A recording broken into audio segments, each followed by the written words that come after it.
આપણેથી પાણી ન પવાય, પાણી મારા રામ, પાણી નથી પી શકાય એવું. એ તો બાપુ એવા ભજનાનંદી પુરુષો છે ને, ઈ જ આ દુનિયા આ બધું આ ટકી રહ્યું છે ને, એને લઈને ટકી રહ્યું છે. કોઈ જો બધા બળની જો વાતો કરતા હોય ને, સમય છે ને એ બળવાન છે, કોઈ બળવાન છે નહીં. સમય જ કરે છે. સમય બડા બલવાન નહીં, પુરુષ બળવાન. કાપે અર્જુન ને લૂંટ્યો હોય, ધનુષ ને હોય બાણ. એક ગાંડીવની પણસ પકડીને આમ છૂટી મૂકે ને, કુરુક્ષેત્રના મેદાનના પડ ધ્રુજતા હતા, એવો બાપુ અર્જુન હતો ને. હસ્તિનાપુર થી દ્વારકા જતો તેથી ગાંડીવ ખંભામાં જ હતું, લૂંટાઈ ગયો. શું કામ? સમય વિયો ગયો. એમ તમારો મારો સમય છે, કાંઈક મોકો મળે તો કરી લેજો, બાકી આ પડી જાય ને પછી કાંઈ નથી બનવાનું. આ દેહ જેથી થાકશે ને તેથી રોતા નથી આવડવાનું, રોતા. આ કચ્છનો બારવટીયો હોળીમાં બેઠા ને પછી આ ભજન ગાય છે ને, પાપ તારું પોકાર જાય, એ તો બધું આ કવિઓની કલ્પના છે. એટલી વારમાં કઈ જાડે જો ગાતા ન શીખી ગયો હોય એવું નથી. એ તો આપણને સમજાવવા હાટું કે આ જેથી લોડ જડવા મળશે ને પછી આમ છોકરા ઉભા છે ને, બૈરા ઉભા છે ને, બાપા ઉભા છે ને, વહુ ઉભી છે, એમાં બસાવી કોઈ હકવાનું નથી. આ કોરોના આવ્યો ત્યારે હતા જ ને બધા લ્યો, નો ગલોટિયા ખાઈ ગયા, કોને બચાવ્યા? ઈ તો એવો સતી તોરલ જેવો જો બાપુ સથવારો હશે ને તો જ મોત સુધરવાનું છે, બાકી રોતા નથી આવડવાનું, રોતા. કાંઈક હરિનું ભજન કર્યું હોય છે તો જ તમને બાપુ આ જીવનની એક શાંતિ મળવાની છે, બાકી આ પૈસાથી, બુદ્ધિથી, વિજ્ઞાનથી કાંઈ શાંતિ બાંતિ ન મળે. ખોટી વાત. આ બાયું સડાવવાનો ધંધો જ નથી રામ. શાંતિ જોતી હોય એના માટે બાપુ આ સંતોની જે વાણી છે ને, આના સિવાય બાપુ શાંતિ ક્યાંય મળે જ નહીં. કોઈ કહેતું હોય તો ખોટી વાત છે. પૈસાથી જો શાંતિ મળતી હોત ને તો આ કરોડપતિના દીકરા છે ને, ઉભા વાહડા જેવા રખડે, કોઈને હક જ નથી. એમ પૈસાથી શાંતિ નથી મળતી. પૈસા છે ને જીવન જીવવાનું માધ્યમ છે, બાકી પૈસાથી શાંતિ બાંતિ ન મળે. થોડા પૈસા ન હોય ને તો ઈવડા બધા રોતા હોય કે ભગવાન અમને પૈસા વાળા જેથી કરશે, એટલે પૈસા વાળા ઈવડા રોતા હોય કે કોઈ ચોરી ન જાય ધારું, બધા જાગે જ છે. આપણને એમ દેખાડે પૈસા હોય તો હક છે, કે ન હોય તો હક છે નથી, કે અમારી પાસે કઈ છે ને ઓલા છે કે પણ આ કોઈ લઈ ન જાય ધારું. પણ હરીને મેળવવા માટે બાપુ કોની ઝંખના છે? દાસી જીવન રોવે, નરસિંહ રોવે, મીરા રોવે, ગઈ મારા નાથ. બાકી જાનવરને બાપુ ખબર નથી. બાકી તો તમે પોપટ હોય ને, આપણા પાંજરામાં પોપટ હોય ને, એને આમ ઘોંકા મારીને શીખડાવો ને એટલે રામ રામ તો એ બોલે, પણ એને ખબર નથી કે રામ શું છે. રામનું નામ બોલવાનું નથી, લેવાનું છે. લેવામાં બોલવામાં ફેર છે. લ્યો ને તો ઉગે, બોલે તો આમ બધા એમ કે પાગલ થઈ ગયો, નકરું બોલ કરે. બોલવાની વાત નથી, લેવાની વાત છે. લીધું હશે ને તો જ તમારા ઉપયોગમાં આવશે. એ દાસી જબુ કે છે કે ધર્મની હાટું ધરવું હોય માથું બાપુ, એવી જયારે એવી સદગુરુ મહારાજને કઈ કામ પડ્યું હોય, કઈ પણ માથું દેવાની વાત, એટલે બાપુ આ માથા કાપવાની વાત નથી. પણ સદગુરુ મહારાજ એમ કે ભાઈ અહીંયા આશ્રમમાં કામ છે ને 2 દી આવો, પછી મારે આમ છે ને મારે આમ છે ને, બાના હોય ને એની વાત નથી. હા હું આવું છું બસ, બીજી વાત નહીં. ઈ કઈક માથું આપી શકે, ઈ જ કઈક બાપુ મેળવી શકે. આ આશીર્વાદ ને હરાબ છે ને, એ બાપુ દેવાની વસ્તુ નથી. તમારી સેવા જેવી હોય ને, આશીર્વાદ ઓટોમેટિક મળી જાય. હરાબ છે ને, હરાબ એમ નામ જો દેવાઈ જતા હોય તો આપણે કઈ હારા નથી, રોજ જેટલા ગોટો વાળી દે એમ નથી. એ તો તમે આમતા અણિયું કાટ કરો ને એટલે એને અંદર થી બાપુ નીકળી જાય. હું નામ નથી લેતો ને આવડા મારું લોહી પીવે છે, એ હરાબ લાગી જાય. આ એમ દેવા જેવી વસ્તુ નથી. ખિસ્સામાં આપણે જયારે ઈચ્છા થાય ત્યારે હરાબ દઈ દે, ઈચ્છા થાય ત્યારે આશીર્વાદ. ઘણી વખત બાપુ માં આવે, બાપુ આને માથે હાથ મૂકો ને આશીર્વાદ દો ને, આ કઈ ભણે, આ તોફાન ઓછા કરે.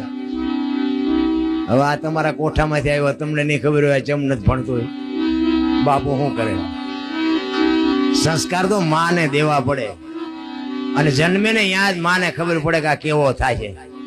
પછી બાવા શું કરે, સાધુ શું કરે? એમ નથી રામ. કાંઈક આપણે સિંચન આપણે કરવું પડે.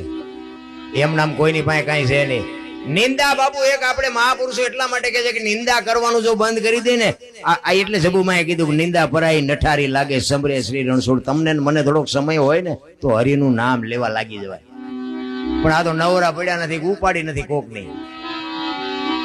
કોણ જાણે આમાં અમુક તો ઠેકો રાખ્યો એના ઘોડે. તમે જોવો તો એમાં ગામડામાં બેઠા હોય ને તો આપણે તો અમથા નીકળ્યા હોય ને તો એમ કે ગુલામ ને અહીંયા જાવ છો, એ આજ ઘરે નથી, એ આજ આમ જ્યાં છે, એ આમ જ્યાં ફલાણ, પણ અમે જ્યાં હાટું આવ્યા. અમુક નો કંટ્રાટ જ હોય ગામમાં, એવા જ કંટ્રાટી હોય. સોરા હોય ગામના, અહીંયા તો બધી રીધી સીધી બેઠી હોય. અને અહીંયા તમે જોવો તો વાતું માં કઈ હારા વેટ ન હોય. ગામમાં કોઈ ટ્રેક્ટર લાવ્યો હોય કે હપ્તો શું ન ભરશે, આ લઈ આવ્યો એટલે તું ભરી આવજે. કોક ને ઘઉં હારા દિયા હોય કે આને મારા બેટા ને ઘઉં થવાનું નતા ને એટલા બધા કેમ થયા? હવે તારી ઘોડે સુલાની આજમણીમાં ટાંટિયા ભરાવીને બીડીઓના હાથા થોડા કર્યા, એને રાતે પાવડો ખંભે કર્યો ન થાય કહું. પણ વાતું તમે જોવો ને, એટલે મહાપુરુષો કે અનુસમીના ઔષધિ ઝરણા સમો ન જાપ, કૃષ્ણ સમો ન દેવતા, નિંદા સમો ન પાપ. એક બાપુ દુનિયામાં જો નિંદા કરવાનું આપણે બંધ કરી દઈએ ને તોય મારો નાથ નોંધ કરે. ભલા તમે વિચાર તો કરો, હમણાં સાહેબે વાત કરી કે સગાળસાને અહીંયા દીકરો કાપ્યો અને પછી ભગવાન કે માગો માગો, નકર માને દીકરાથી વિશેષ શું હોય? ભગવાન હામું ભગવાનની શું જરૂર હોય? માને શું જરૂર હોય ભગવાનની? મારા દીકરાને ચેક બેઠો કરો એમ નો કે? પણ કેવડી ધારણા, કેવડો વિશ્વાસ, કેવડો ભરોસો. જેના હાટો કાપી નાખ્યો ઈ જ હા હામો આવીને ઉભો છે, ઈ તો એને નહીં ખબર પડતી હોય કે આને બેઠો કરવાનો કે નથી કરવાનો. મારે શું ભલામણ કરવાની હોય? ઈ કઈક કરી લે ભલામણ. એક ગામમાં 4-5 સાધુ આવ્યા ને, તે સોરા પાણી નીકળ્યા. ઈ કે અમારે હરિહર કરવું છે. તો કે હાલા જાવ, આમ છેલ્લે ઘર છે અહીંયા બધા બાવા સાધુ આવે. ગયા એટલે કે અમારે હરિહર કરવું કે વાંધો ને બાપુ બેહો, એ કે રસોઈ બનાવી દે. એ કે ના, તમારા ઘરના ને કહેવાય કે બોટ બેડું પાણીનું ભરી આવે ને કાચું સીધું આપી દઉં, અમે હાથે રસોઈ બનાવશું. બેન પાણી ભરવા ગયા ગામના કુએ, ભાઈએ બધી વસ્તુ આપી. હવે બેન હરખાતી ગઈ, બેડાને ઉટકી સાફસૂફ કરી અને ગંગાજળ જેવું પાણી ભરી માથે હેલ મૂકીને બેન હરખાતી હલી આવતી હતી કે આજે અમારા ઘરે સાધુ આવ્યા, આજે અમારા ઘરે સાધુ જમશે, આજે અમે ધન થઈ ગયા, આજે અમારું આંગણું પાવન થાય. એ રસ્તામાં આવતી હતી, એમાં એક કેડામાં પ્રસંગ બન્યો. એક નાગને નોળિયો બાંધતા. હવે નોળિયાએ નાગને મારી નાખ્યો. નોળિયો વયો ગયો અને ઉપર હમળી ઉડતી હતી. નાગ છે ને હમળીનો શિકાર છે. જબાન ઝાકલે નાગ માથે પડી, નાગને વચ્ચેથી ઉપાડીને ઉડી. ઈ મોઢું પૂંછડું બે લબડતા હતા. ઈ મોઢામાંથી ઝેરના 2 ટીપા પડ્યા. ઈ બેન માથે જે હેલ છે, હેલમાં 2 ટીપા પડ્યા. બેનને ખબર નથી. બેન હરખાતી આવી ઘરે, ફળિયામાં બેઠા છે. અહીંયા ઉતાર્યું બેડું અને કીધું કે લ્યો આ બોટ બેડું પાણીનું, આમાંથી રસોઈ બનાવીને જમી લ્યો. એમાંથી રસોઈ બનાવીને જમ્યા. ઘડીક થયું 5 સાધુ સ્વર્ગસ્થ થઈ ગયા. 2 જણા વિચાર કરે આ શું? કાચું સીધું આપ્યું છે, એમની આજે રસોઈ બનાવી છે, આ બન્યું શું? 2 માણા મૂંઝાણા, સ્વર્ગમાં વિધાતા મૂંઝાણી. આ લખવું કોના ખાતે? આમાં નાગ દોષિત નથી, નોળિયો દોષિત નથી, હમળી દોષિત નથી, આ 2 માણા દોષિત નથી. તો હવે આ 5 મેરાઈ લખવું કોના ખાતે? ભોળાનાથ પાસે આવે છે વિધાતા.